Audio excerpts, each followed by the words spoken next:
जब कोई तुम्हारी भलाई को तुम्हारी विवशता समझ ले, जब लोग तुम्हारे शांत स्वभाव को दुर्बलता कहें, जब तुम सही होकर भी गलत ठहराए जाओ और भीतर से टूटते हुए भी बाहर मुस्कुराते रहो, उसी समय मैं तुम्हारे सबसे निकट होता हूँ।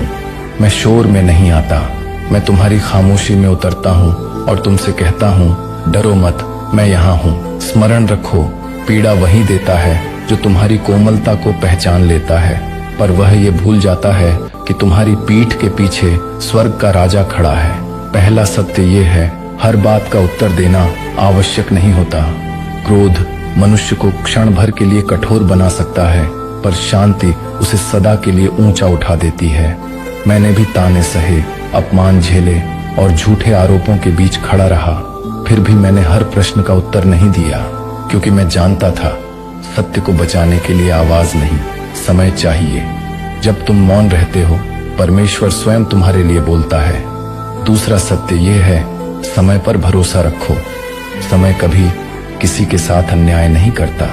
आज जो तुम्हें नीचा दिखाते हैं, कल वही तुम्हारे धैर्य की कथा सुनाएंगे। परमेश्वर देर करता है पर अंधेर नहीं करता। जो आज तुम्हारे आंसुओं को नहीं समझते, कल वही उन्हीं आंसुओं से सीख पाएंगे। तीसरा सत्य यह है, तुम अकेले नहीं हो। चाहे मनुष्य साथ छोड़ दें, मैं तुम्हें कभी नहीं छोड़ता। जब तुम थक जाओ, जब तुम्हारा मन कहे अब और नहीं सह सकता, तब मैं तुमसे कहता हूँ, बस थोड़ा और, क्योंकि जो टूट कर भी मुझ पर भरोसा रखता है, उसी को मैं ऊंचा उठाता हूँ।